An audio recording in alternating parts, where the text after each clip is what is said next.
વૈશ્વિક કટોકટીને કારણે કોમર્શિયલ ગેસનો પુરવઠો ખોરવાયો છે કે જેના પરિણામે સાપુતારાની હોટલ ઉદ્યોગ ગંભીર મુશ્કેલીમાં મુકાયો છે। મોટી હોટેલો પાસે હવે માત્ર 2 થી 3 દિવસનો સ્ટોક બચ્યો છે, જ્યારે નાના નાસ્તાના સ્ટોલ અને લારી ગલ્લા ધારકોના રસોડા બંધ થવાની અણીએ છે।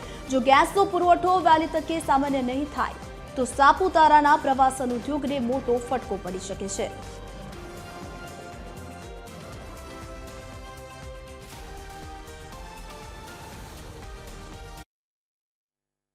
सापुतारा यहाँ पे ऑलरेडी काफ़ी ट्राइबल लाइफ है। यहाँ पे काफ़ी लोग इस सेक्टर से जुड़े हुए हैं, उन लोगों के घर का सवाल भी है।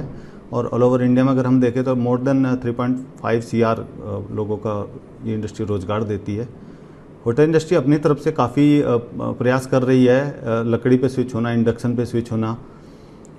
तो हम लोग अपनी तरफ से कोशिश कर रहे हैं, बट हम सरकार से विनती करते हैं कि एक मिनिमम गैस रिक्वायरमेंट्स एटलीस्ट 50% तक गैस हमको सप्लाई मिलती रहे, ताकि हम लोग हमारे चूल्हे भी चलते रहें, हमारे स्टाफ के इन 3 करोड़ लोगों के चूल्हे भी जलते रहें। આજની તારીખની અંદર ગેસ મતલબમાં મળતો નથી, મતલબ મળતો તો છે પરંતુ ગેસ પોઈન્ટથી આવતો નથી। એની જ એજન્સી છે એને જ ગેસ મળતો નથી। આ એક મોટી સમસ્યા। એમના સાથે મેં વાત કરી ગેસના જે અહીંયાથી જે એજન્સી છે એના સાથે, તો એમને એમ કીધું કે ભાઈ ગેસ પોઈન્ટથી જ નથી આવતો।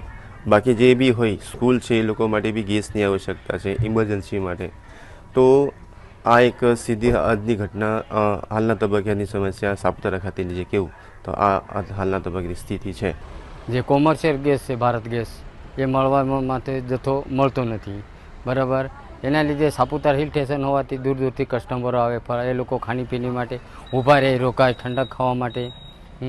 ધારો કે ગેસ ના મળી શકે તો નાના મોટા વેપારવાળા ધંધો કેવી રીતના કરી શકે? કોમર્શિયલ ગેસ ન મળવાથી અમારે પછી રોજીરોટી છીનવાઈ જાય, ધંધો ઠપ થઈ જાય।